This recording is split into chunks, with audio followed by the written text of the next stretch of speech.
Hi, I'm Luna, and this video is to give you an astrology update for the new moon cycle starting on Wednesday in Taurus.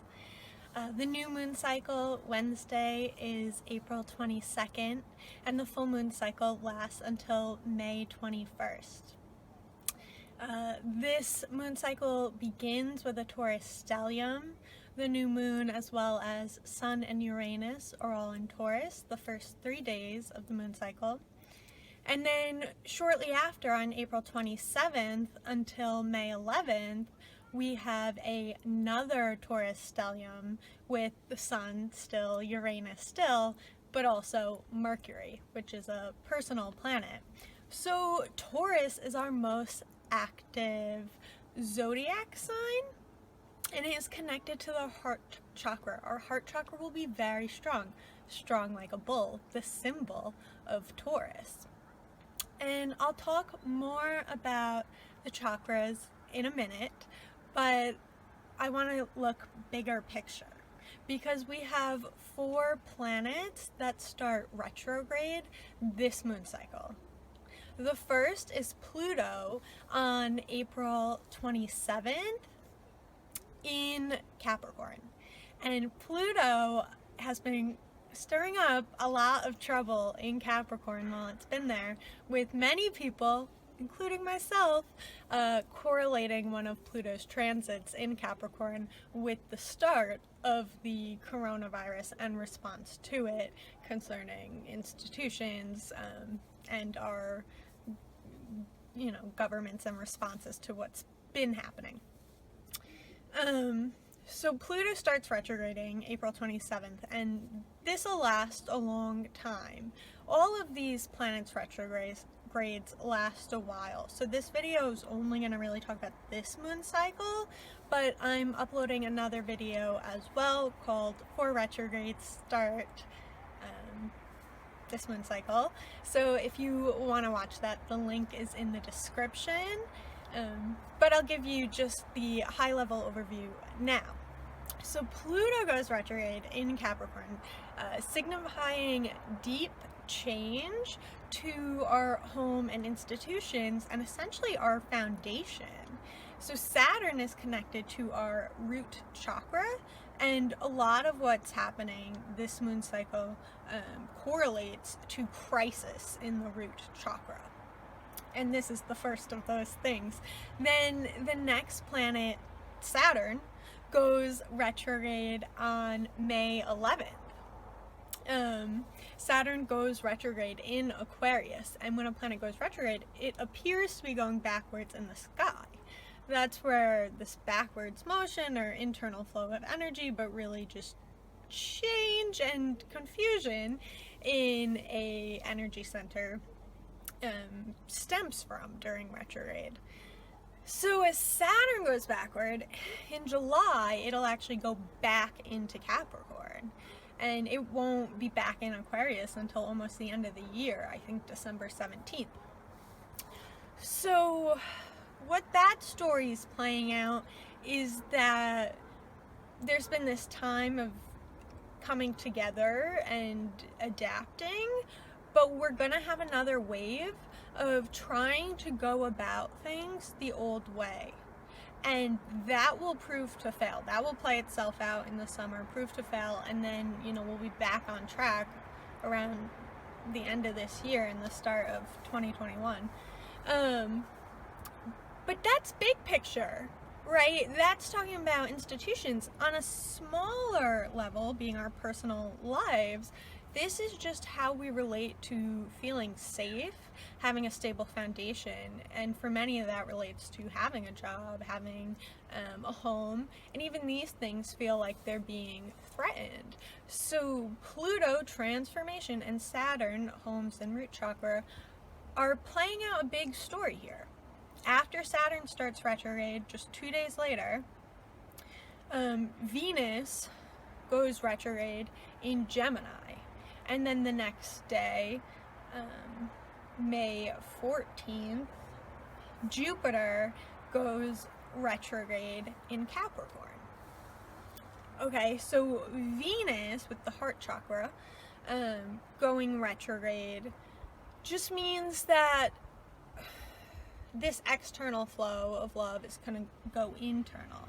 So rather than looking for love and looking to receive it so much, we're going to give it to ourselves.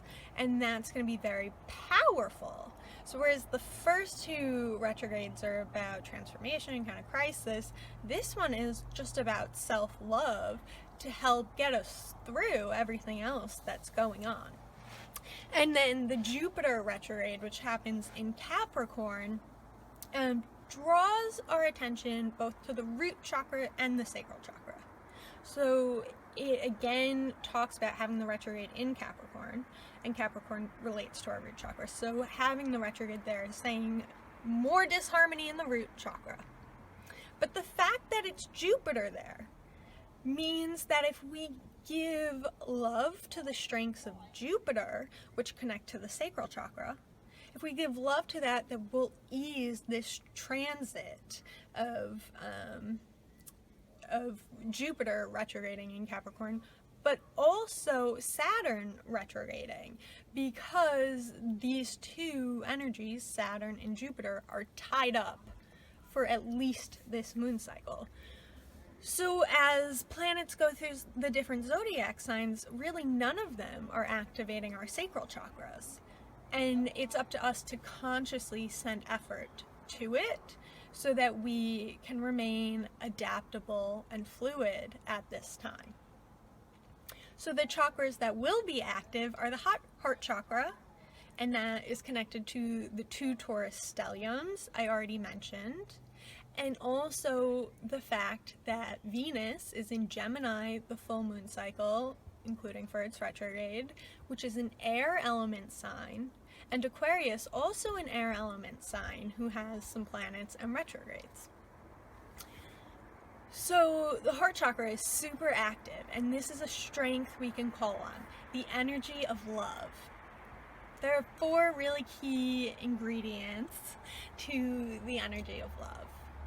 The first is trust. Just trusting that everything is working out benevolently and in your favor, no matter how it may appear. Compassion. So no matter what you're feeling right now, you have compassion for it, or no matter how someone else is acting, you have compassion for them because you can empathize with how they're feeling. And you disconnect from the story so much of what you're seeing and now, and just have full love to whatever is causing you pain. And that is the essence of compassion. That gets us to forgiveness. With compassion, we are able to forgive. This allows us freedom to let go and just move forward. And the last is gratitude. So yes, we trust, we forgive, we have compassion for it, but at the essence, we are grateful simply for what is. That is really what love is all about. So I am grateful for whatever has come into my life, is here now, and I trust where I am headed. This is a strength that we are experiencing this month. So as you're not getting energy to the sacral chakra, and the root chakra is in crisis, you can focus on sending love to the sacral chakra and to the root chakra, and giving compassion to your feelings, your emotions, your fears in the sacral chakra. That will give you energy there and make it easier to get through this time.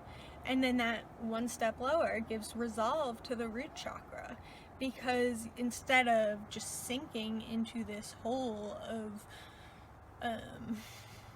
heavy energy with the root, maybe fear, we send that energy up instead to be more positive about what is going right, and embracing change, welcoming what may be even. So we send self-love to these areas. While Venus is going retrograde, we're giving more love to ourselves, which resolves so many issues. And the last chakra that gets a lot of play is the throat chakra. So I already mentioned Venus is in Gemini and it starts its retrograde. And the full moon is in Virgo, which both of those two zodiac signs are ruled by the planet Mercury. which influences our throat chakra, how we learn and how we communicate. So with activity there, our communication skills will be stronger. And also Mercury itself is transiting 3 different zodiac signs this moon cycle alone. It'll be in Taurus, Aries, and Gemini. So how we communicate can be very adaptable, and we can call on the style that really suits the person we're communicating with.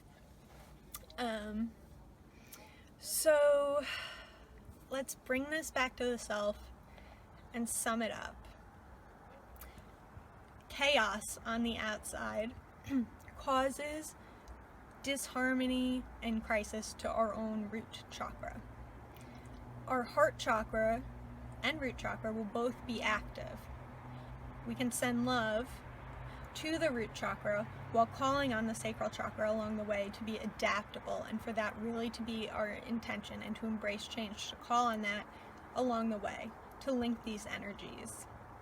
And that will bring a lot of peace to this moon cycle, and it will help that stable Taurus energy to proceed on the new beginnings laid out during the previous Aries moon cycle. Yeah, and if you want to watch my other video about the 4 planets starting retrograde this month, I will put the link in the description, so go check that out.